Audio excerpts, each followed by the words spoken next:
Aqui seria Zoro versus o Katakuri. Ele é quem iria lutar contra o comandante de Yonkou favorito de muitas pessoas, com possibilidade de vencer. E agora, o Kizaru, para bater de frente com o Luffy, que tem um despertar bem apelão, ele vai ter que mostrar um despertar também. Então Sanji tem todas as ferramentas necessárias para vencer o Katakuri. Isso é o que eu acredito. Fala galera, meu nome é Lucas, voltei para comentar ou para responder algumas perguntas que vocês mandaram no post lá na comunidade do canal, lá no meu Instagram ou aqui embaixo nos comentários desse vídeo. Deixe sua pergunta sobre o One Piece ou qualquer obra que você quiser, se eu souber responder, eu vou responder e trazer num próximo vídeo. Por enquanto já deixa aquele likezão, se inscreve no canal se ainda não for inscrito e agora sem mais enrolação, bora pro vídeo. O Lucas Silva mandou uma pergunta grande, mas essencialmente a pergunta é sobre ele ter passado o comando dos Serafins para alguém que não é os Goroseis, já que ele sabia que ia morrer. E aí ele dá a ideia que poderia ser com o Dragon, ou o Dragon poderia ter um comando maior que os Goroseis, ou até o Kobe. Bom, sobre isso a gente não tem muitos elementos para dizer se realmente tem uma chave superior aos Goroseis no comando dos Serafins. Até onde a gente sabe, todos os Goroseis, ou os Goroseis estão no topo, e aí vem todos os Vegapunks, depois vem o Sentomaru, e depois quem tem a chave de comando naquela missão. Então, até agora, a gente só tem elementos para acreditar que o Gorosei é o máximo. Como você falou, o Vegapunk já sabia que iria ser morto, mas também sabia que essa pesquisa é perigosa demais e que em um momento ele poderia ser pego. Então, se a sua maior criação fosse usada contra ele, o que ele faria? Esse aí é um ponto interessante a se pensar. E eu não acredito que o Vegapunk tenha dado a chave de comando para o Dragon ou para o Kobe, como você citou na sua pergunta, mas acho que deixou a cargo dos próprios Serafins terem a sua escolha, ter seu livre-arbítrio em um determinado momento. E aí o Vegapunk é aquele, como seu criador, é aquele que vai dar o comando para que eles possam escolher o seu caminho, o seu devido caminho, entendeu? E aí, em um determinado momento, ou isso é uma brecha para que a própria Serafim da Boa Hancock quebre a sua programação, para que ela possa fazer o que quiser e até ajudar o Luffy, quem sabe. E se ele também sabia, o próprio Vegapunk sabia que seria pego ou seria morto, muito provavelmente, pode ser que a maior chave de comando tá com o Stella, que é o principal. A gente ainda não viu ele dando comandos para os outros Vegapunks. Mas até onde a gente sabe, os Vegapunks estão no mesmo nível, só que a gente nunca viu o Stella dando comando para eles. Quem sabe ele não colocou ali uma chave reserva para que ele tenha a maior autoridade? É uma coisa a se pensar. Igor perguntou, será que finalmente veremos o despertar de uma Logia com Kizaru no arco atual? Acredito que sim, porque as maiores forças do mundo estão colidindo entre si na maior guerra que esse mundo já viu. E agora o Luffy adentrou na última parte da sua jornada para se tornar o Rei dos Piratas. Então ele só vai enfrentar daqui para frente Yonkous, Almirantes, até se tornar o Rei dos Piratas. Mas essa não vai ser a primeira vez que alguém vai mostrar o despertar ou que uma Logia vai mostrar o despertar. Já tem alguns indícios de que o despertar das Logias já foi apresentado e a gente tem mais ou menos ou basicamente 3 casos. No caso são do Aokiji e do Akainu na batalha entre eles, que mudou todo o ambiente de uma ilha, tornou elas metade gelo com neve, metade magma e vulcões, mas também o Ace com a sua Mera no Mi. No momento em que ele foi encontrar o Shanks, em uma ilha que nevava bastante, aquela ilha não nevou durante o tempo que o Ace estava lá. Isso é algum princípio ou o princípio básico do despertar. Fazer aquilo que antes afetava só o seu corpo, afetar o ambiente ou o exterior. Então, se o Ace passasse muito mais tempo naquela ilha, pode ser que essa mudança de clima seria permanente, assim como foi em Punk Hazard com o Aokiji e o Akainu. Mas como ele passou pouco tempo, aí o clima da ilha voltou mais uma vez. E agora, o Kizaru, para bater de frente com o Luffy, que tem um despertar bem apelão, ele vai ter que mostrar um despertar também. Se o Rob Lute mostrou um despertar e não deu nem chá, não foi nem um desafio pro Luffy, se o Kizaru não mostrar um despertar, ele vai apanhar. E isso no caso se ele for lutar realmente contra o Luffy. Janei Ferreira perguntou, só olhar o Sabo, upou muito quando comeu a fruta. Eu concordo com você, o Sabo ficou muito mais forte depois que ele comeu a Mera no Mi, só que ele ficou muito mais forte, ou ele se tornou muito mais forte porque ele já era forte. E aí a Akuma no Mi só foi um plus. A gente pode dizer que para ele ter se tornado o número 2 do exército revolucionário sem ter comido uma Akuma no Mi, ele é um mestre nos hakis. E o haki junto com a Akuma no Mi ampliam ainda mais o poder do seu usuário, ou o poder daquela pessoa. Só olhar o Luffy. O Luffy agora foi revelado ter uma Akuma no Mi apelona, mas aliado a toda a evolução de haki que ele teve, ele se tornou um Yonkou e uma das principais forças a se tornar o rei dos piratas. Então nunca é sobre uma Akuma no Mi, é sempre sobre Akuma no Mi relacionada com os hakis, porque o haki supera tudo. O Roger foi capaz de se tornar rei dos piratas só com haki, bateu de frente com Shebek, Chique, com Barba Branca, com o Garp, e o Garp também se tornou herói na marinha só com os hakis, então não está relacionado só a Akuma no Mi. E já foi dito em relação às logias que se você depende só da sua fruta, você vai morrer muito rápido. Então o Sabo ele se tornou muito mais forte porque ele já era um mestre nos hakis e ganhou o plus da Akuma no Mi. Agora ele só precisa masterizar esse uso até se tornar um mestre na Mera Mera no Mi e adquirir o despertar para se tornar absurdo, para se tornar muito forte. A Cássio Fonte perguntou: Lucas, é sobre as lutas de Wano, Zoro vs King, Sanji vs Queen e etc. Se não fosse contra os piratas das feras, e sim contra os piratas da Big Mom, contra quem cada chapéu de palha lutaria? Abraço. Bom, levando em conta que é uma guerra direta contra a Big Mom, e não contra a aliança Big Mom e Kaido, mas essencialmente mais o bando do Kaido, nós teríamos algumas batalhas interessantes. Se o Luffy já tivesse o Gear 5, ele conseguiria, mesmo se ele não tivesse, ele bateria de frente com a Big Mom, porque sempre o mais forte do bando inimigo é o que o Luffy vai enfrentar, porque ele é o mais forte dos chapéus de palhas. Em seguida, nós temos os segundos mais fortes, que eles sempre se enfrentam. No caso de Wano, o Zoro lutou contra o King. Aqui seria Zoro versus o Katakuri. Ele é quem iria lutar contra o comandante de Yonkou favorito de muitas pessoas, com possibilidade de vencer. Depois dele, ou abaixo dele, a gente poderia até colocar Smurf. E o Sanji poderia lutar contra ela se ele não fosse gado de mulheres e não chutasse mulher nenhuma. Então o Sanji, dessa vez, não ficaria com o terceiro mais forte, que no caso a gente poderia considerar que é Smurf. Então vai ou desce para o próximo, que no caso é o Cracker, que tem uma fruta bem apelona. O Luffy só conseguiu vencê-lo porque ele precisou da ajuda da Nami para molhar os biscoitos e aí ele pôde comer e depois se transformar no Tankman.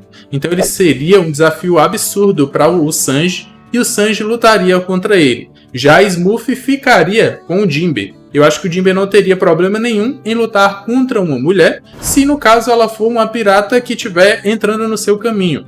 E no caso ele lutaria contra ela sim.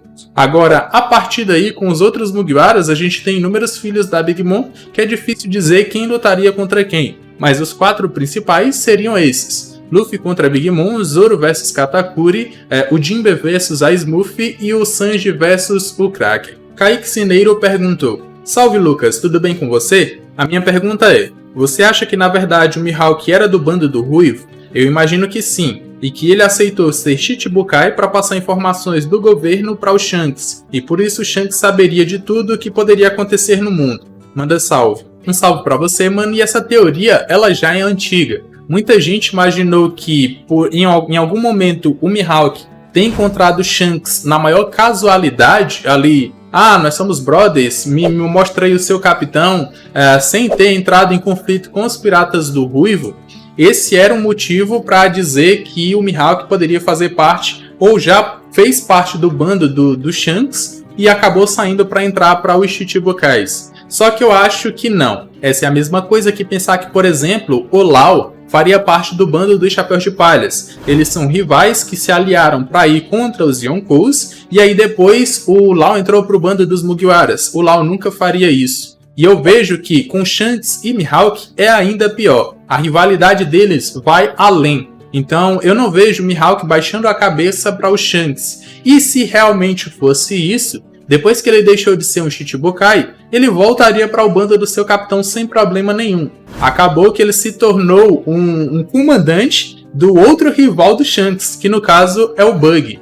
E se não fosse por um engano, seria o próprio Mihawk com o Crocodile quem se tornaria ali, ou poderia ser os dois, ou colocariam o Mihawk, por ser o maior espadachim do mundo. Colocariam ele como o novo Yonkou, e aí ele seria rival direto do Shanks mais uma vez. Então acho que não, essa teoria já caiu por terra, eles são rivais mais que se respeitam, e eu acho que ele nunca baixaria a cabeça pro Shanks. J. Vitor Mello perguntou: você acha que o Sanji atualmente derrotaria o Katakuri? Cara, acredito que sim. Atualmente a gente tem ali que os mais fortes do bando dos Chapéus de Palhas são muito, mas muito fortes mesmo. E aí se a gente diz que o Zoro sempre evolui junto com o Luffy ou acompanha a sua evolução, o Sanji é da mesma forma, ele sempre acompanha a evolução do Zoro e do Luffy de perto.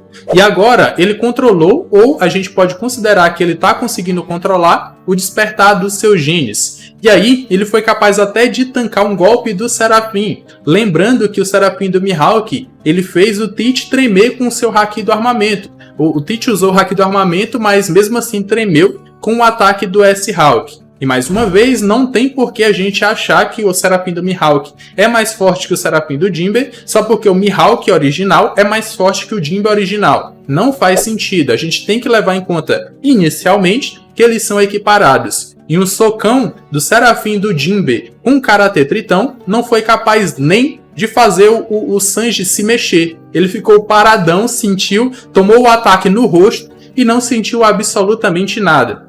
Essa resistência contra o Katakuri faria com que o Sanji não apanhasse assim como o Luffy apanhou. Ainda mais se o Sanji utilizar Haki do armamento, que ele não utilizou nesse momento. Além disso, a proficiência do Sanji é o Haki da observação. Assim como o Luffy despertou o Haki da observação durante a batalha entre eles, o avançado, o Sanji também poderia despertar. Aí vai na questão de quem vai ser mais rápido para acertar o seu inimigo. A gente sabe que mesmo prevendo o futuro, se a pessoa não for rápida o suficiente para se esquivar, ela vai tomar o dano, ela vai ser atingida. E o Sanji, ele tá com uma velocidade tão absurda, mas tão absurda que ele fica invisível. E aí, como que o Katakuri conseguiria lidar com essa velocidade, mesmo prevendo o futuro? Então Sanji tem todas as ferramentas necessárias para vencer o Katakuri. Isso é o que eu acredito. Alvibox perguntou: o despertar do Luffy é igual ao de Zoan, que dão mais força, resistência e regeneração, ou igual ao de uma paramécia, que afeta o ambiente, ou os dois? Manda salve. Um salve pra você, mano, e respondendo a sua pergunta, ele tem os dois. Por ter uma Akuma no Mi, ou ter sido revelado que a sua Akuma no Mi, na verdade não é uma paramécia, e sim uma Zoan, e uma Zoan mítica, essa mudança de nomenclatura da sua Akuma no Mi abriu brechas para que o Luffy tivesse dois despertar, despertando uma única vez. Ele ganhou tanto uma transformação de uma Zoan, que dá ali maior resistência, regeneração e durabilidade, e também ganhou a capacidade de dar as propriedades do seu corpo para o exterior. E aí ele faz isso com outras pessoas, com o ambiente, com elementos, como ele fez na luta contra o Kaido.